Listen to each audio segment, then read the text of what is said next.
Koby officially becoming determined to stop Luffy is the real motivation he needed to strive to Admiral level strength. Koby has been lacking that key aspect of drive, or I guess a better way to put it is lacking something tangible for the future to work towards, which is what Luffy's had since episode 1, with believing that becoming the Pirate King is the key to his dream, and the key to becoming the Pirate King is the One Piece, and the key to that is to find the mystery cubes and etc. Or Zoro knowing that tangibly he achieves his desire as soon as he defeats Mihawk, and even Nami has a tangible point, with her having drawn a map of the whole world being her dream. And I know that Koby has stated that he's wanted to become an admiral, but that's like Luffy saying, I want to become the Pirate King, and then not knowing that and how. You know, there is no admiral version of the One Piece that you find and everyone applauds and goes, well, Admiral Koby, good job. So his reasons why he wants to become an admiral, and more importantly, his steps towards that, have always been very vague. So I do like that Koby now has something to focus on. And it's also giving us that Roger Garp dynamic that Luffy, in my opinion, has been missing to this point. That serious marine rival relentlessly chasing him. And I do know that a lot of people are very skeptical about this, because up until recently, the strength gap between Luffy and Koby can only be described as gaping. But if Luffy has taught us nothing else, it's that you cannot underestimate determination and tenacity and willpower. All three of them are kind of the same thing in this world. Haki is literally manifested willpower that you can use to punch people. And if Koby has that will, then he will be a challenge. Although ultimately, what I think we might be gearing towards is another God Valley incident, where Koby will enter the battlefield in the role of Garp, intending to stop Luffy, but forming an alliance with him to bring down Blackbeard, or whoever the major threat ends up being. But it's pretty much got to be Blackbeard, right? Koby has the will of Garp, Luffy has the will of Roger, and Blackbeard almost certainly has the will of Rocks. On another note, I also think that Koby's declaration is a massive sign of respect to Luffy, because after hearing this from Vegapunk, Koby's mind doesn't go to anyone else. He's not like, damn, I'ma have to stop that dragon or that Sakazuki, or even that Blackbeard. He hears this and he goes,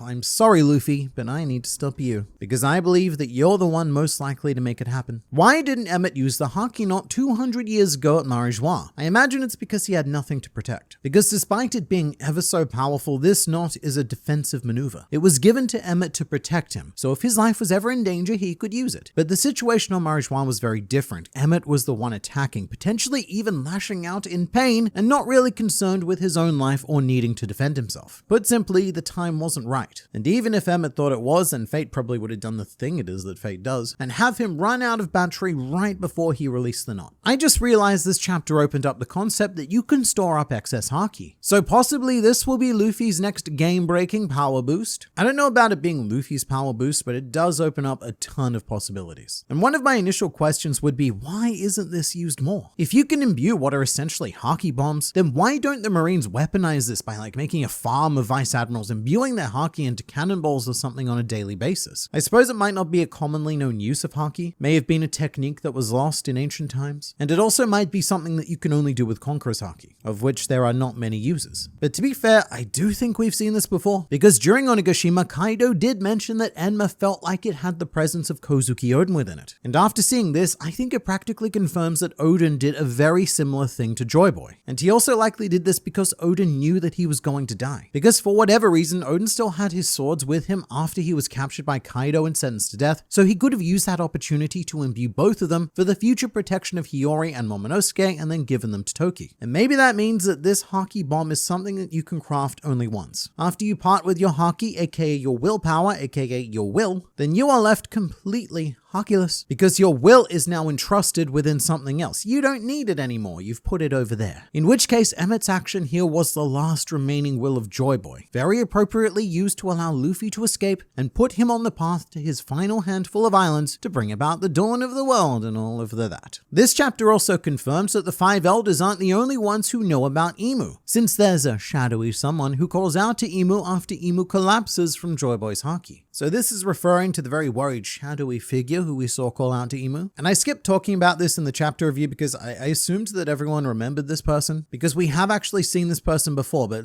to be fair, it is very easy to forget. It was during Imu's introduction in chapter 908, there's a wide shot of the Chamber of Flowers where a shadowy figure is bowing to Imu and reporting that the Five Elders had arrived for their meeting about which light it was that was going to be erased from history. At the moment, this person is only known to us as Imu's servant, which is a name that we've given them, and also an assumption we've given them just because of the the behavior, the bowing and the reporting. But at this stage, this person is more mysterious than Imu himself, because at least we've seen Imu's eyes, and we've never seen anything more than a blob in the dark from this figure. Although the anime revealed a lot more in this regard, actually giving this person a warm color scheme and what looks like, but almost certainly isn't, a bowler hat. And her voice sounds like a woman. It's quite a rich voice as well, like a very mature woman. So who knows, maybe this is the queen to Imu's king. The person he settled for after not being able to achieve his Nefertari Lily related desires. But I would say don't take the anime design or voice as set in stone right now. Oda has a lot less input into the anime than most people would like to believe. And so the anime quite frequently needs to take a lot of liberties and make a lot of guesses with stuff like this. Like with the whole revealing that the 1% person Hawkins was talking about was Drake, which turned out to be wrong. And I think that her design at the very least will be pretty radically different when she is eventually revealed. But speaking of the anime, we can now set our clocks to a fairly major event. Now that Joy Boys had confirmed dialogue in the manga, we now have approximately 1 year before we hear what he sounds like in the anime. And you really need to wonder if they're going to use Mayumi Tanaka and just have him sound like Luffy. But whatever Joy Boy sounds like, it's going to tell us a lot. I don't have any original thoughts that haven't already been stated in this comment section, but I would greatly appreciate if I would make it into the video anyway. Just pretend like I made a good point. That is a great point, and thank you for sharing it. It kind of seems that Joy Boy was standing on one of the pillars in Zou and not a poneglyph. Alright, so that's an actually good point. I may have jumped the gun with the whole idea of Joy Boy standing on a poneglyph, because looking at the Zou landscape, I guess Joy Boy could be standing on one of those colossal pillars, and in which case he would need to be a massive person because those pillars are deceptively huge. Like we're talking Joy Boy is a giant sort of thing. And I do think it would make all the sense in the world for Joy Boy and Emmett to be riding Zunesha. But what still gives me pause for thought is that in the manga panel, what we're seeing looks like it could be water in the background along with seabirds. And if we're riding Zunesha sitting at, 15 kilometers high into the sky, then we shouldn't be seeing either of those. I've also seen a lot of people speculating that Joy Boy could have been a buccaneer. Because of the size comparison to Emmett, he does look much bigger than, your average human that Oda depicts. But I wouldn't take sizing in One Piece too seriously. Oda is notoriously inconsistent, and sizes tend to vary depending on what makes the page look most balanced. And also, from what we've been led to believe, buccaneers are absolute units. Big, bulky, well-rounded hunks of pain-immune meat, and this Joy Boy doesn't really fit in with that at all. He's got a very Luffy level of scrawniness happening. Can't believe you missed Nami confirming that Edison is with the Straw Hats. Okay, so I'm pretty sure I missed this because I don't think it actually happened. When the Straw Hats land, I think it's Sanji who asks if Nami's okay. He says Nami-san, and she responds with, yeah, Sanji mate, I'm okay. However, Atlas and Edison, ellipsis, indicating that bad things have happened to them, like death.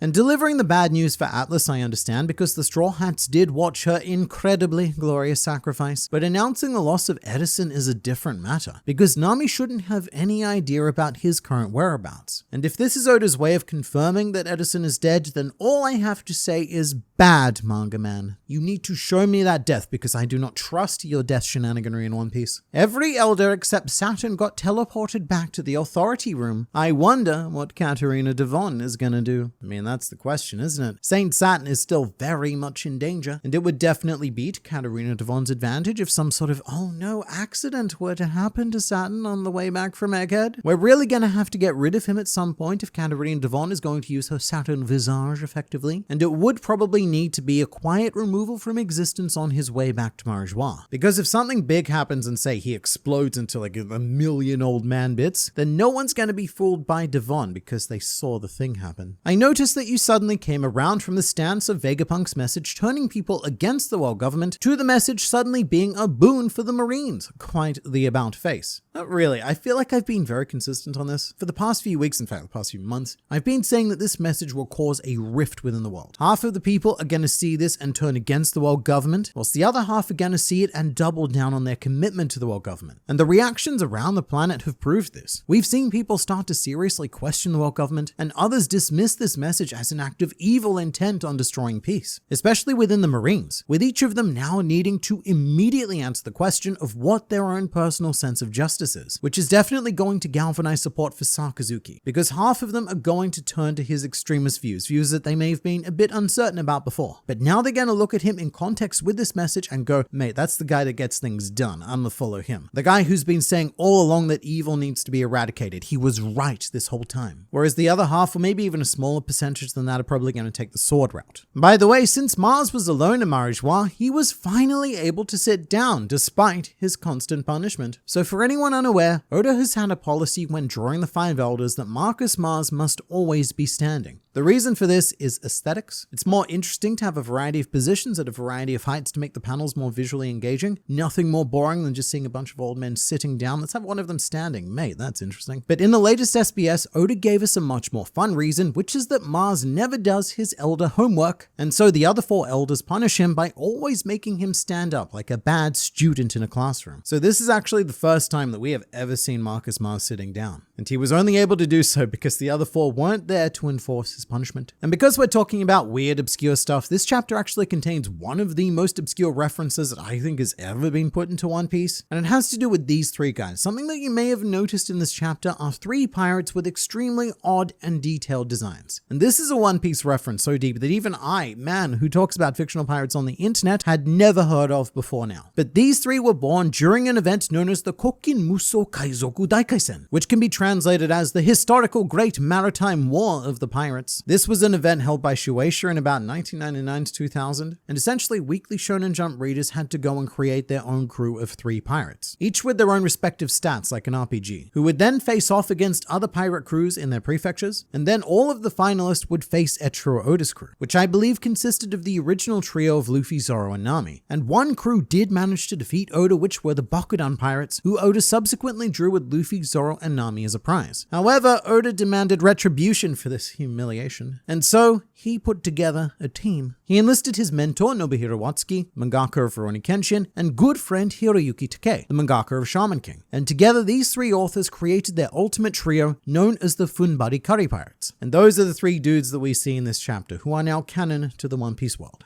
So, the big question, will we get new bounties? I can't see a situation where the Straw Hats, or at least Luffy, don't get a bounty increase. Because globally, he's done so much more damage on Egghead Island than during any other arc. Even during Wano, where 2 Emperors of the Sea were beaten. And all of it is very public knowledge, the most public it's ever been. The world government can't cover this up. It was already reported that Luffy was the mastermind behind the siege of Egghead Island. And if it's also been reported that Law and Kid have been defeated by Blackbeard and Shanks, then it really feels like Luffy, Blackbeard, and Shanks all need something that's going to elevate them into the final saga. But also, I don't know. In terms of real world time, even though it's almost been 2 years, it still feels a bit early to me for a bounty change. I mean, I say that, but the change between Luffy getting 500 million at the end of Dressrosa and the rise to 1.5 billion berries after Whole Cake Island was about 2 years as well. But also, if not now, then when? Waiting for him to become the Pirate King might be too late, because that could be the point at which the world government and thus the bounty system has already collapsed. It might also be a situation where we don't see the increase immediately, like we set sail to Elbaf, isolate ourselves on the Kingdom of Giants, and then later on, learn what Luffy's bounty change was as a result of the events of Egghead Island, and maybe even taking whatever happens on Elbaf into consideration as well. I feel like the knot in the rope is a reference to Hitotsunagi, the rope linking all men. Joy Boy is reaching out and linking people through time using his ropes. Alright, so this is an incredibly underrated and very clever comment. I didn't even think of this, and genuinely thank you so much for bringing it to my attention. And for everyone else, just prepare to have your minds blown. I've explored this in other videos before, but one of the biggest mysteries surrounding the actual One Piece itself is the fact that we don't even know how to spell One Piece in Japanese. When written in Japanese, the One Piece is the Hitotsunagi no Daiho. Daiho meaning great hidden treasure, and Hitotsunagi meaning, well, we don't know. Because that part of the name is written in hiragana, and that is far too vague. It could mean any number of different things that without kanji, we really have no way of even beginning to narrow it down. For example, Hitotsunagi could mean one sea at peace, which has been the leading theory, particularly because it contains the word sea and one sea. Oh, one piece, get rid of the red line, that's what you got one sea, it makes sense. However, the second leading theory is that Hitotsunagi can also mean that which connects people together, much like a rope now connecting Joy Boy directly to Luffy across 800 years of history. And perhaps the One Piece itself is something similar, just a very simple object or concept designed to connect people, and the Hitotsunagi ends up taking on that meaning. And just to add more fuel to this fire, because we are going to burn this whole video down, from the very beginning, even the One Piece logo has been connected together by rope with a knot secured in the anchor. It's the sort of thing that you really can't pull off with the English language. Our language demands too much specificity at all times, whereas Japanese is much more chill. You can have sentences like, you know, the thing with the maybes at the place. And if you want to know more about the intricacies of what the Hitotsunagi no Daiho could be, then I've made this fun video, which you should absolutely go and watch, and also subscribe to the channel, like the video, donate to my Patreon, and don't forget to leave your credit card details in the comments, but email me the pin so that no one but me has access. Thank you very much.